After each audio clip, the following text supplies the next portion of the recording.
as behavioral scientists, we actually find it quite unusual that people give at all. So being generous, making donations to organizations is something that a strict rational actor model in economics might say should never happen, right? Unless you have a financial interest in the organization yourself, because you'll somehow gain. And so this is sort of a ripe area for behavioral science research. Welcome to The Ripple Effect, the podcast that takes you on a journey through the minds of Wharton faculty. I'm your host, Dan Loney, and in each episode, we'll be diving deep into the inspiration behind the groundbreaking research that Wharton professors have conducted and exploring how their findings resonate with the world today. When you think about donating to an organization, when is the right time for that organization to make contact? Research looked at how hospitals contact potential donors, especially ones who had been at their facility for treatment in the recent past. One of the people involved in that research is our guest here in studio, Katy Milkman, who is a professor of operations, information, and decisions here at the Wharton School. Great to see you again. Great to see you too. How did this idea come about in the first place when you're thinking about the charitable component? Obviously, hospitals do rely a component on their revenue being from a charitable avenue. Yeah, well, so first of all, of course, we were really interested in charitable giving because the team that did this work, led by Amanda Schwann and also with Judd Kessler, another professor here, we are interested in charitable giving because as behavioral scientists, we actually find it quite unusual that people give at all.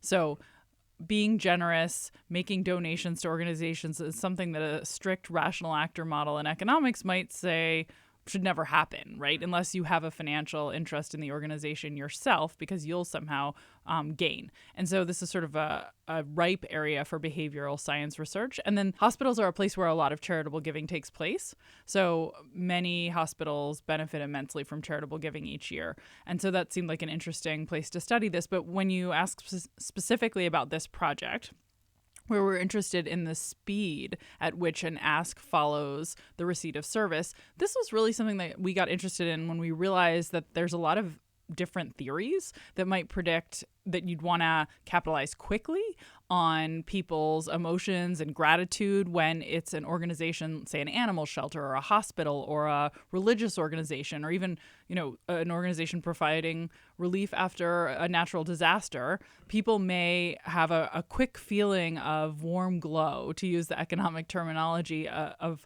gratitude, and that might crater as time passes. And so you may want to be quick to take advantage of those warm feelings that are going to arise right after this interaction. On the other hand, though, there's sort of the risk of being perceived as too quick to ask, too quick to capitalize right after doing something that was generous and charitable, which is the nature of charitable organizations. If you quickly say, oh yeah, now could you give us some money?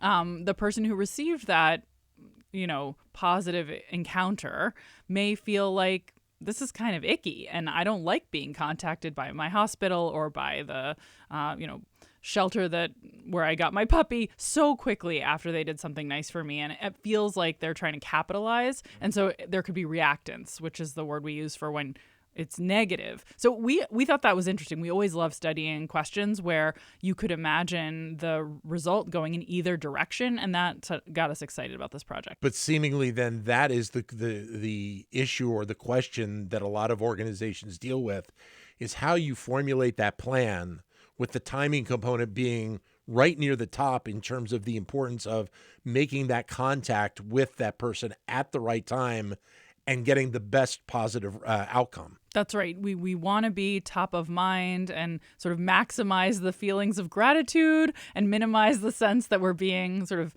too grabby for money after a positive encounter. So it seemed like a really interesting research question that would also tell us something about human nature and to what extent is gratitude a stable feeling, and to what extent does it really decay quickly over time? So as we're taping this, we're actually a couple of weeks away from two massive hurricanes that hit the United States. And so that dynamic in terms of the donation really differentiates from what would be, I guess, traditional models or paths of asking for donations, because you have such an immediate impact and such a disastrous impact on so many people in communities across the eastern half of the U.S. That's right. And of course, charitable giving goes up in response to need because people can empathize with victims. And there's some wonderful work that's been done on how important it is to have identifiable victims. This is work by former Wharton professor Deb Small and George Lowenstein at Carnegie Mellon. When we think about a person and their suffering,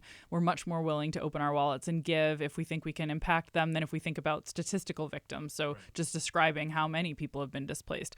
And these organizations know that. They wisely fundraise at times of need and do so in effective ways. But what we're studying in this project is actually for those who were recipients of, say, rescue workers' aid, what is the optimal time to think about asking them, you've benefited, and now let's think about sort of turning around and asking you, would you give? Because someone else in the future is going to also need help. So we didn't, again, study this in the exact context of hurricanes or disaster relief. We studied it with hospitals, but the idea is that there'd be a similar dynamic where you'd want to think about what's the right timing after someone has benefited from an organization that's a charitable organization's contributions to ask that recipient of the benefit give back. And so with this work, in many cases, you were talking with individuals, or you were finding out about individuals who had been at a hospital in the recent past. They had had some sort of procedure or medical connection with the hospital, and it is a very unique dynamic of that hospital having treated that person, having that interaction with that person, and then also asking them for potentially a donation to support the operation of the hospital as well. That's exactly right. So these are first-time patients at a large hospital system, and within 20 to about 130 days after their first patient encounter, they're going to receive a letter from the hospital system asking them to make a charitable contribution to the organization. And what's sort of interesting about this context is that this is a large hospital system that's sending lots and lots of these asks for donations. It's a big part of how they can run the organization is the generosity of these donors. Both patients and non-patients are contacted, but we're focusing on the patients.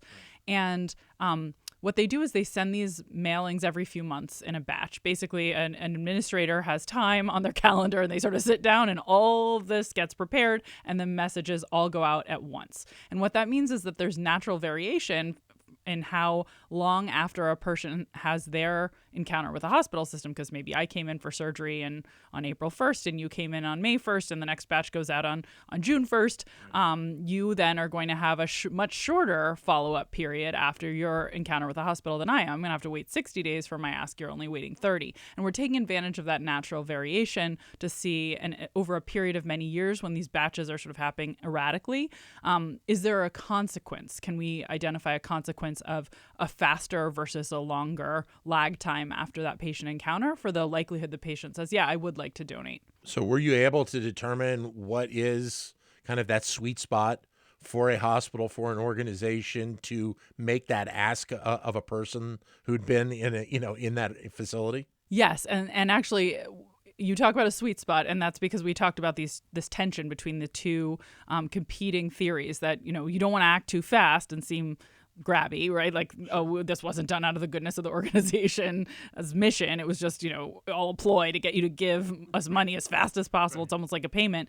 And then the sort of, we want to capitalize on that feeling of gratitude. So we thought there might be sort of a U-shaped relationship, I should say, an upside down like it might be better to wait, to wait a little while, but not too long. And what we actually found is you can't act fast enough, essentially. In our data, we never saw anyone getting a mailing asking for a donation faster than 23 days after their encounter, but faster was simply better. We just saw that there was a pretty linear decline in giving, and basically every extra 30 days after an encounter you wait to contact a patient leads to a 30% decline in the likelihood that they will make a donation in response to that ask. So a really precipitous decline, and it continues over the whole course of the time that we were able to follow patients. They don't ask years later. Right. Is that kind of, you think kind of the format that hospitals will take with all patients? And I only ask that because I think some people will react differently to being contacted, whatever the time is.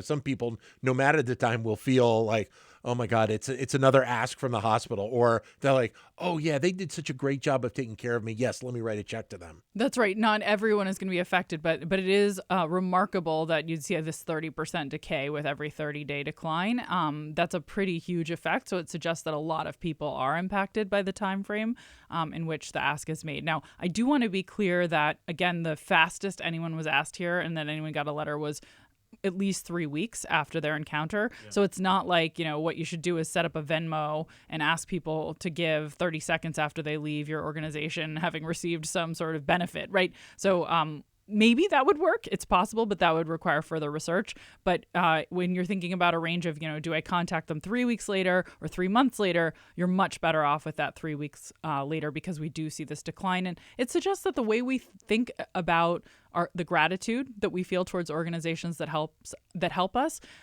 much like many things about human memory, just sort of decays over time, right? When you have a positive encounter with an instructor in the classroom here at Wharton, when you have a positive interaction on the street with a friend, whatever it might be, these things we tend to feel really great right after them, and then pretty quickly, all of the other things going on in our lives take over and dominate our mind space, and so those feelings decay.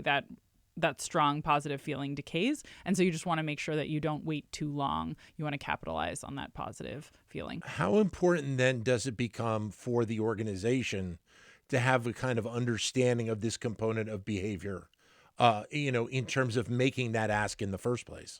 Again, the effect sizes we saw were remarkably large, with a 30% decline in the likelihood of any donation for every extra 30 days they wait. That suggests it really is important for the organization to get its act together and get these kinds of asks out quickly.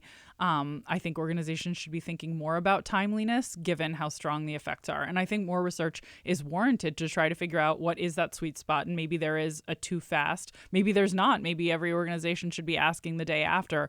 My guess is that would be a little too fast. But again, more research would be warranted, because these are, there's a lot of organizations that really do rely tremendously on donations in order to do their good work. And so being more attentive to this issue of speed seems important to me. Well, and probably, using the example that you studied with the hospital in comparison to, say, the SPCA or some other organization like that, the type of contact that you have with that person probably plays a factor in this as well. I appreciate you asking about that. Yeah, that's absolutely right. One of the things we thought it would be actually interesting to look at in the hospital was sort of the acuteness of the illness that brought the patient in. And so it's a little bit tricky to say, because we didn't have detailed patient medical records in addition to the data we had on giving, but we did know which portion of the hospital the patient had been seen in. So there were 11 different sort of divisions, and we asked a set of doctors who worked in the hospital system to classify which were the most severe types of patient encounters. And there was 100% agreement that it was patients who came in for surgery, for oncology, right? So for cancer or for cardiology, right? Something related to their heart. Those are the patients who are having the most significant health issues, according to these raters. And we just took a look to see whether or not these effects, this decay, this decline, was any larger for the patients who had those kinds of encounters than patients in other groups. And we found that it was substantially larger, suggesting sort of these more acute and emotional extreme encounters might show the biggest benefit to making sure that you follow up quickly before people sort of have gone back to their normal lives and aren't thinking so much about their gratitude for the life-saving service that potentially was provided. You talk a little bit in the paper about the element of reciprocity. Is there an expectation of an organization, whether intentional or not, that they should receive some sort of a donation because of the work that they have done? Or is it just, we will make our connections with people and see, how they react to us asking them for a donation? Yeah, that's a great question. I think reciprocity is a very fundamental human reaction. We see reciprocity in lots of contexts. When I scratch your back, you scratch mine. It's very common. And so it is very natural for the strongest donor bases to organizations like hospitals, for instance, to be their former patients. So I think there is an expectation of that. Certainly, it's going to be less extreme in cases where people don't have the means to provide it, right? So asking donors who are very low income and could barely afford the care would, I think, be seen differently than asking someone who has the financial means to be a contributor and received care at a reasonable rate and maybe had their life saved. Then you'd expect to see a larger degree of reciprocity. So it's going to be on a scale depending on how much someone can give. But in general, that's a major motive for donations to many organizations. Having done this research, what do you think is the message then to organizations about how they should put together their plan of contact, how they should look at the process of asking for a donation from individuals that have been connected with them? I think the main message is that timeliness matters. And I think we don't think enough about how time changes the way that people think about what decisions they'll make. I've done a lot of research in this area. I have some work looking at something called the fresh start effect, where at the beginning of a new year or a new week or a new month, people are more motivated to pursue their goals. We see these ebbs and flows in motivation over time in a lot of parts of life. And I think it's something that doesn't get enough attention when we're thinking about everything from fundraising to promoting employee well-being, is recognizing that every day we don't wake up equally motivated to take action on behalf of another organization or on behalf of ourselves. There are moments when we feel more open to making a change in our life or expressing gratitude to another individual. And we have to think about that time course of people's feelings and people's motivation more carefully in order to get the best results if we're an organization trying to motivate our workforce or an organization trying to motivate a donor base. So attention to timeliness, I think, is just a critical thing that all organizations need to keep top of mind. Katy, great to see you again. Thanks very much. Thanks so much for having me. Thank you. Katy Milkman, Professor of Operations, Information, and Decisions here at the Wharton School. Thank you for listening to The Ripple Effect. We hope you found this episode informative and engaging. Don't forget to subscribe and leave us a review so that we can continue to bring you the best insight from the Wharton School.